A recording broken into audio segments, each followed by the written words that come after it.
বাংলাদেশ বনাম নেপালের যে ম্যাচটা, এটা বাংলাদেশ দ্বিতীয় ম্যাচটা উইন হয়েছে।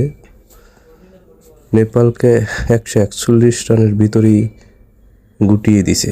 বাংলাদেশ প্রথম টসে জিততে এবং ব্যাটিং করার সিদ্ধান্ত না নিয়ে নেপালকে ব্যাটিং করতে দেয়, কিন্তু তারপর নেপাল যেভাবে বাংলাদেশ চাইছিল, মানে বাংলাদেশের সাথে সেভাবে আসলে নেপাল করতে পারেনি। প্রথম মোটামুটি শুরু করছিল, পরে গিয়ে আউট হয়ে যায় এবং নেপালের প্রথম উইকেট কিন্তু 4 রানে পড়ে যায়। ওই ব্যাটসম্যান 4 রান করে আউট হয়, পরে দ্বিতীয় উইকেট 0 রানে আউট হয়ে যায়। এরকম তারা উইকেটগুলো নিয়ে ফেলে বাংলাদেশ 141 রানেই তাদেরকে গুটিয়ে দেয় এবং 5 উইকেটে উইন হয় বাংলাদেশ। এবং 5 উইকেটে উইন হওয়ার পর এই দুইটা ম্যাচই কিন্তু বাংলাদেশ সুন্দরভাবে উইন হয়েছে।